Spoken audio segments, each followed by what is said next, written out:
Je donne la parole maintenant à Jean-Pierre Leroc. Merci, Monsieur le Président, Madame la Présidente, Monsieur le rapporteur. L'excellent rapport très complet que vous nous présentez ce matin confirme certaines préoccupations quant à la pérennité des structures qui, situées dans des zones touristiques littorales, je suis élu d'un département, le Morbihan, permettent l'accueil de jeunes dans le cadre de séjours collectifs et de loisirs. Vous faites d'abord référence à l'escalade normative à laquelle doivent faire face les colonies de vacances. C'est vrai pour les locaux d'accueil, les conditions de travail des encadrants, mais aussi pour les activités à l'image de la réglementation des activités physiques et sportives revisée par un arrêté du 20 juin 2003, avec comme conséquence un renchérissement des coûts d'hébergement. La seconde donnée est relative à la pression touristique croissante dans certaines zones. Votre rapport fait état d'une augmentation du phénomène qui consiste à réserver les zones touristiques littorales aux vacances des publics âgés et aisés. Ceci a pour effet direct, que je cite le rapport, de déplacer les colonies qui s'y installaient dans des zones reculées à mesure que leur fréquentation diminue et qu'elles accueillent davantage d'enfants de milieux urbains défavorisés.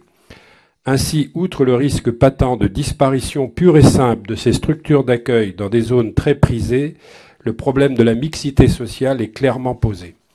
Face à ces différents constats, pourriez-vous préciser quel est le degré d'avancement de la disparition des structures d'accueil dans les zones touristiques littorales et quelles mesures correctrices peuvent être envisagées vis-à-vis de ce phénomène?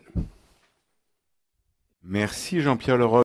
Jean-Pierre Leroc a posé la question des statistiques.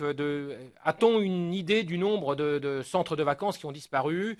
Monsieur Toulier nous a indiqué qu'il pensait que les 2 tiers des centres de vacances avaient déjà disparu. Un tiers parce qu'ils ont été vendus, donc souvent démolis, et puis après avec de nouvelles constructions. Un tiers qui sont destinés à d'autres usages. Tout n'a pas forcément disparu, mais ce ne sont plus des centres de vacances. Il y en a encore un tiers qui fonctionne. Ça montre quand même que il y a une tendance extrêmement lourde. C'est la raison pour laquelle, d'ailleurs, il y a une proposition de recensement des bâtiments pour voir sur l'ensemble du territoire français quel est l'état de notre patrimoine et quelles réponses pourraient être apportées. Je ne pense pas qu'il faille forcément sauvegarder l'ensemble des centres de vacances, mais avoir un maillage territorial, avoir d'autres propositions. C'est le sens d'utilisation des internats, des collèges et des lycées, qui sont déjà utilisés dans un certain nombre de cas, y compris pour des colos, hein, d'ailleurs. Mais je pense qu'on peut favoriser leur utilisation, et moi, ma proposition, c'est que ce soit utilisé en priorité par les organisateurs à but non lucratif, parce qu'on a aussi entendu que des organisateurs à but lucratif organisaient des séjours dans ces équipements.